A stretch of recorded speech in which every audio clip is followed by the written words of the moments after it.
Come join our family of 6 on our 2-week, 1,870-mile road trip in our modified Lance 2185 travel trailer from Utah to Arizona and back to see the Parowan petroglyphs, the Valley of Fire, Lake Mead and the Hoover Dam, Lake Havasu, Quartzsite, Friends in Phoenix, canyoneering near Tortilla Flat, Goldfield Ghost Town and Mine, Sedona, Arizona, the Grand Canyon, Horseshoe Bend, and the Coral Pink Sand Dunes before driving through snow back home. This is our first big road trip after all our modifications to make our travel trailer fully electrically powered by 2,650 watts of solar panels on the roof and 9.6 kilowatt hours of lithium iron phosphate batteries, as well as Starlink for internet connectivity. Click on the card above to watch the overview video of all our modifications, which enabled us to never use our generator or any propane throughout the entire trip. This was also the first trip with James, who was born 9 weeks before we departed. Being in February, we used our heat pump mini split for both heating overnight in below freezing temperatures in Utah and a little bit of cooling in Quartzsite, Arizona. Throughout the trip, we only boondocked on free public lands with one exception of mooch docking in a friend's driveway in Phoenix. Come join us while we explore beautiful new places and test the performance of our fully sun-powered travel trailer in the real world. Well, it's 7:15 a.m. and I've set up my camera here for a time lapse of the sunrise, which I'll show you. And it's really peaceful and mostly quiet.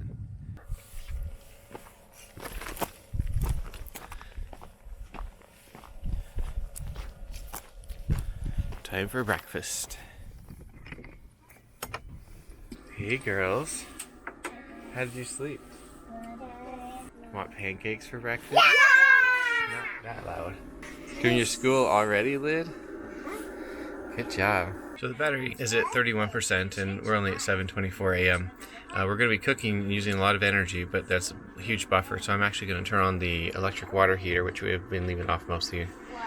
And you can see up here we're at 500 watts, and then here in a second you're going to see that jump up. L1 is where the water heater is coming from, or what it draws power from. So you can see that right there just jumped up dramatically. So it pulls about 1,200, 1,300 watts. And we'll take probably half an hour of that, so it's quite a bit of energy. Alright, I'm going to be making blender pancakes, which is where you take the whole wheat berries and you put in milk and eggs and some other ingredients and then just blend them up. And they're really good. But this is also a test of the power of the inverter. So we're looking up here at line 1, which is about 500 watts right now. Then we're going to start this blender going. The blender just finished, and so that was pulling 1,600 watts as you saw. We happen to also have this pulling some wattage too. This is boiling water to heat the baby's bottle.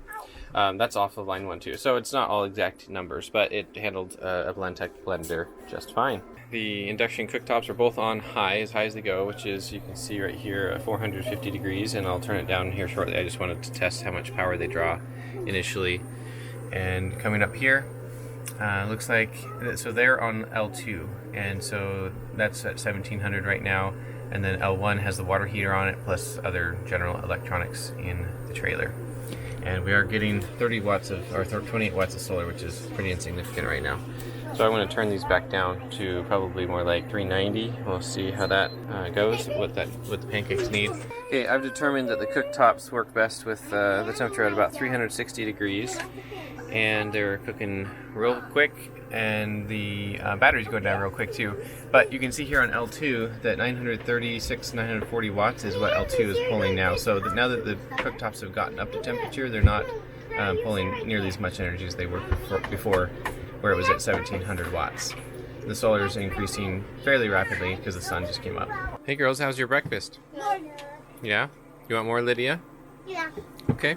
And I'm first kid You can see the sun just coming up on the horizon. And we are sitting at 16% now. Still pulling pretty heavy. These are the last 2 pancakes. The battery's all gone. Our battery percentage is at 14%, and we're pulling 2460 at the moment, and we're getting 95, almost 100 watts of solar now. And it is now 8:03 a.m. Well, the temperature of the trailer got up to 79.5 degrees somehow. I think it's from the cooking and the sun shining on the trailer now, etc. The mini split, it was only set to 75. So it just went over a little bit.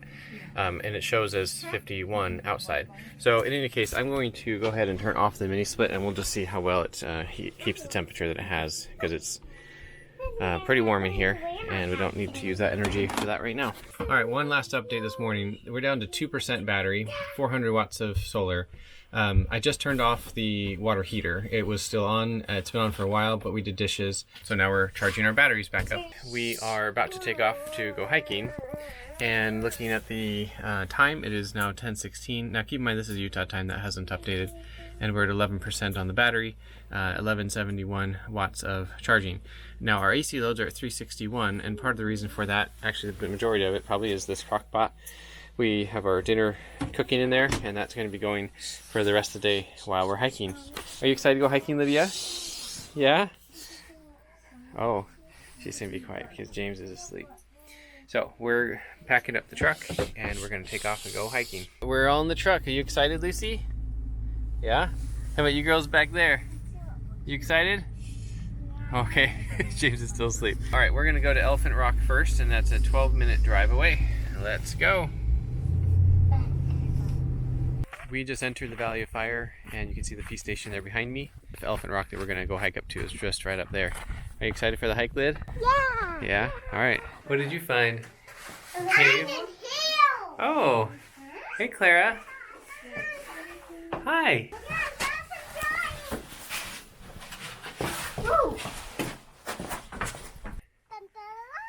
Oh, yeah. Dun, da, da, da. Queen of the Rock.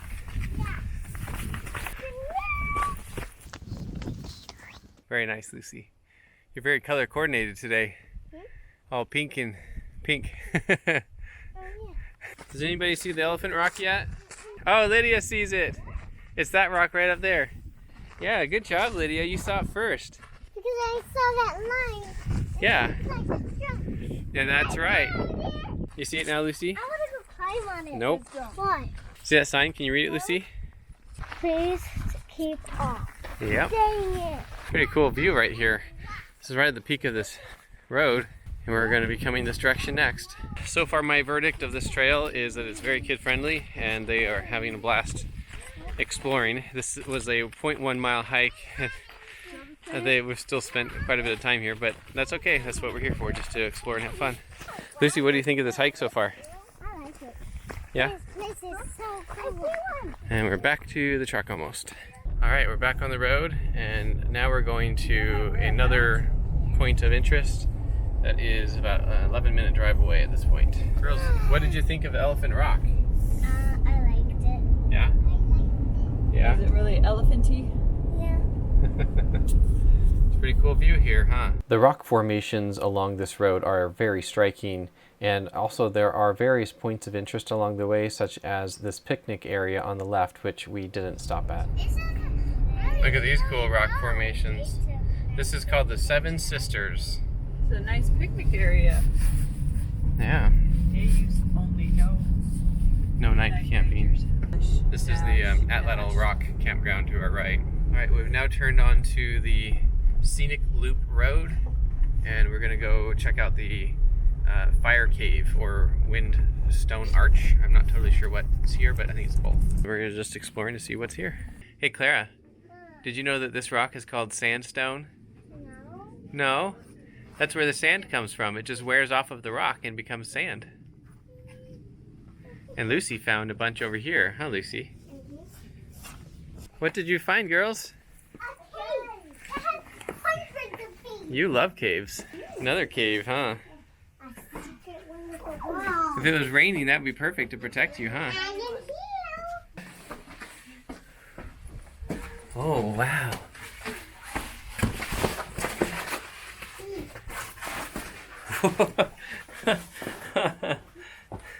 It just goes like Swiss cheese. I'm going through. There's some soap. I'm trying to get all the sizzle on the soap because it is sizzle. I climbed up here to this little alcove, It's actually really cool. You see there's a entrance right here. And then a whole bunch more openings over this way that all go out to this open desert. And then this is a cool cavern back here. So Lucy is going up here into this cavern entrance that I just went in and coming around over here to this side. This is where all the other holes are. Oh, hey girls. I'm gonna come in with you.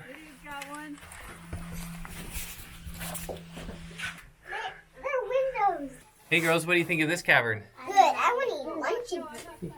Yeah, this is a really cool cavern, I must say. I've explored a lot of places in the desert, mostly in Utah, but caverns like this one are pretty rare that have this kind of false facade full of holes. Hey girls, what are we doing? Eating lunch in a cave, huh? Mm-hmm. What's your favorite part about this trip so far? Right now. Oh yeah? Eating lunch in a cave? What is your favorite part about this trip? Right now. Alright, that's what Lydia said. The girls think this rock looks like a dinosaur skeleton, or a skull. And I would tend to agree with them. Hey girls, are you going in its mouth? Yeah. Oh wow. Look. What? Just a tiny little rock someone put there, it looks like. That's really cool. Daddy, I want to explore that rock now. That kind of looks like a dinosaur face. You can go over there for a little bit and then we'll go. Are you having fun, Clara? Yeah. So that rock formation right there is what we've been exploring most of this time. And then we just came up here. And if we look down this way, there is so much more to explore that we could never have the time to do. I would venture to say that this place is fairly equivalent to Goblin Valley in how amazing it is for just kids to explore all of the cool rock formations, and there's caverns and all kinds of fun things to climb around on. Would you agree, Lucy? Yeah. Yeah, I think so too. All right, we just finished with this place, which is called ScreamingMan Cave, or Three Fins Arches. What did you think, Lucy? Was that so much fun? Yes. What did you think, Lydia and Clara? Good. Right there is the visitor center. We're gonna go check it out. What did we find? Oh, a sheep. Yeah, over here. Right there, that's as far as I can go. Do you see them girls? Mm-hmm. I see it. I see it on the camera. There's the visitor center, and there's this tiny little hike here, and over this way is a thing called Balancing Rock. We're gonna go check it out. Can you point to it? Actually balancing? Yeah, it looks pretty precarious. Well, there is the Balancing Rock. There, now you can see it better. We found it. What did you find, Lyd? The balancing rock. Hey girls, where are we now? The mouse tank. The mouse's tank. tank. Yep. We just parked and this one. we're gonna... The first. I sprayed the first one. Lucy sprayed the next one. Okay, let's go. Looking at this hike on the map, it's going to be really short, probably like a 0.2 mile hike or something like that, so it should be pretty easy to do. This is cool. Here you can see the red sandstone that's all striped, and then you look up past it and the type of rock is totally different. I'm not really sure what kind of rock that is, but comment down below if you know. Girls, are you enjoying this hike? James, I have a pouch. you enjoying the hike? Yes, buddy. Is he asleep? Of course. You tried riding in one of these and not being lulled to sleep. Well, I think we're almost there to the destination, the mouse tank, and so far I would say this is a pretty fun hike. Lots of fun formations and lots of sand, that's for sure. So Lucy, what do you think of this hike so far? I like it. What's your favorite part about it? This. Okay. It says end of trail, and then it looks like it's just a canyon down below, which that'd be cool to go canyoneering down, but I'm sure they wouldn't let us. So this is the mouse tank. Oh, wait, what? But Yeah. I only took 52 steps. I don't know, but it says end of trail. Okay, we're back from the hike. What did you think of that hike, Lydia? Okay. Yeah, did you like it? I would say it was pretty simple, really easy for sure, but the payoff at the end was not so great. So it's potentially one I would skip in the future. What did you think, Clara? Good. How did you like it? Good. Is that all you ever say? Lucy, do you have anything to say besides good? Great. Great. Oh, okay. There you have it. There's the truck, and we're going to go on to the next place. The main road driving into the Valley of Fire has very striking rock formations on either side, and the road has rolling hills in it.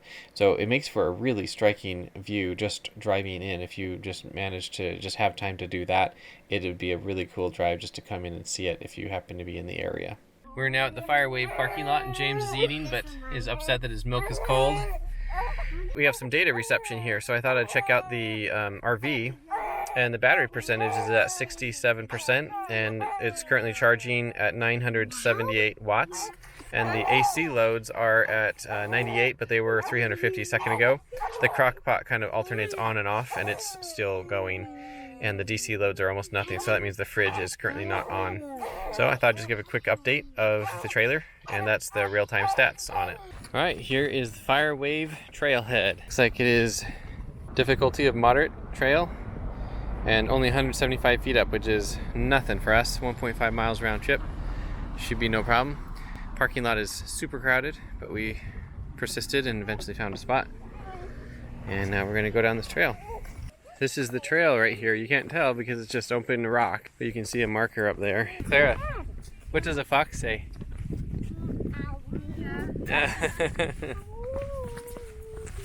What did you find, Lydia? That is a pile of rocks. How do you think that got there? That does not look that natural. Do you think that this is the wave right here? We made it! Give me 5. The girls made a sand slide in the wave, the fire wave. This is the fire wave right here. Pretty cool. And there's Jessica and James over there. Look at this cool rock. Has the dark lines from the shadows from the setting sun. We're now leaving the wave. It's about 4:45 p.m. We're hiking back to the truck, and then we will drive back to the trailer and eat dinner out of the crock pot that we made this morning. It's been a fun, adventurous day. Okay, it is 4:09 p.m. and looking at the trailer, we can see that the battery got up to 72% and the solar's down to 256, which is pretty insignificant. So that's about what it's going to be when we get there. The AC loads there, you can see, are still about 341 watts because the crock pot is still on. Girls, what did you think of that hike? Really tired, huh? We've been going all day and they are exhausted. All right, let's get out of here. We're almost back to our trailer, and right over here is another Lance trailer that is similar to ours. I can't quite tell if it's a 2185, but it might actually be. It has 2 doors. I see our trailer. You see it, Lucy? Yeah. Yeah? I was the first kid to see it. All right. This morning there was yet another Lance trailer out here. There were 3 of us all in a row. Actually, there is the other Lance trailer right there. We're just passing. It's a short one. And there is our trailer. And the sun is just about to set over that mountain. Home sweet home, huh, girls? Here's the crock pot that was cooking all day. We're boiling water here for the noodles. Chicken. And then over here is the chicken that was cooking in the crock pot all day, and we just finished shredding it. And James is getting his dinner first. Lydia's helping him eat. James, Kind of. Stop it. Stop it. No, be gentle. We are down to 69%. When we got to the trailer, it was 78 degrees, and still is, of course. And looking over here at this thermometer, we can see it's 60 degrees outside. So it's quite warm, and Starlink is working great. We could turn on the mini split, but we'll need the heat tonight, and so might as well just not waste the energy, and we'll just keep the residual heat into the evening. We have some chicken Alfredo here, and we turned on the water heater so the girls can take a shower. And so we're down to 65% right now, and we're pulling 1400 watts. And now we're gonna eat dinner. Well, it's been a really fun day and also an exhausting day. You can see James here, he's tired, but he's still awake at the moment. But we made lots of fun memories. The trailer did not charge up as much as I kind of had hoped it would, but I knew that there would be extra strain on the solar production, being able to charge the batteries when we have the crock pot going, and keeping the inverters going as well. Here's a beautiful sunset here for you out over the gorge. We just finished dinner and we're gonna go to bed soon. But first the girls are gonna take a shower because they are filthy. It's working out pretty good so far. One thing to note about the solar production, because it's so warm right now, we're not going to really need to run the mini split for a while. Maybe in the middle of the night when I get up to feed James, I'll turn it on, but we probably won't need it much. So I went ahead and turned on the water heater so we could give the girls a shower, and that takes a fair amount of energy to heat up that 6-gallon water heater, but we have enough energy that I think we'll be fine. So we'll see where it is in the morning. The water heater just turned off, and so the battery's down to 54%. So that's how much battery percentage it took to heat up the water heater. It is now 10:10 p.m. The battery's down to 48%, and those are the current loads. I'm running a laptop and some things. We're going to see how this ends up in the morning. The mini split's not on though, so it shouldn't be too bad. We'll see if we need to turn it on during the night. This is the monitoring portal from Victron that shows our trailer's electrical system. And this is the day that we were exploring the Valley Fire. Now going through the night, you can see that the battery was coming down. That's this blue line here. And the state of charge was coming down throughout the night because we had the mini splits turned on and it was heating the trailer. And it was consuming, it looks like, about 1/3 of a kilowatt hour per hour. Then you can see right here, this is when we started preparing breakfast. We turned on the water heater, all those things that I showed in the video. And so our consumption jumped up to 1.35 kilowatt hours and 1.26 kilowatt hours. So our battery state of charge went from 33% down to 2% in the course of just 2 hours. Now obviously I was hitting the battery hard. I was testing, right? I wanted to use as much energy as possible to get the battery low, and I wanted to make sure, if possible, that the battery didn't fully charge throughout the day, and it was going to be a sunny day, so I wanted to see how much energy we would get. Which, to that point, if we look over here, you can see we achieved a 10 kilowatt hour day, which in the height of the summer we can get up to just shy of 18 kilowatt hours in a day. Now this was early February though, so for a 10 kilowatt hour day early February, that's actually pretty good. Now the cumulative consumption throughout the day was 9.4 kilowatt hours consumed, so we almost exactly consumed as much as the solar produced that day. So if we look throughout here, the sun continued to increase in its production and peaked at 1.67 kilowatt hours in 1 hour, and it did that for 2 hours straight. And so the end of the day, the power production ended up getting the battery up to, looks like, about 67%. Actually, no, it got up into the low 70s, as you can see right here, and about 72%, as I showed you in the video. And then we got back to the trailer and started using it, and so we pulled it down pretty quickly once we got back to the trailer and were using electricity for preparing dinner and whatnot. And then eventually I turned on the mini split, or there was a laptop being run and batteries being charged on cameras and whatnot, and that was pulling down the batteries, but really not that much. I think I left the mini split off all of this evening and maybe turned it on the next day, and I will show you that in the next video. In the next video, we explore our campsite canyon before we get on the road and continue to test our trailer's functionality as we relocate to Government Wash near Las Vegas, Nevada, and we explore it on our bikes. Thanks for watching, and we'll see you in the next video.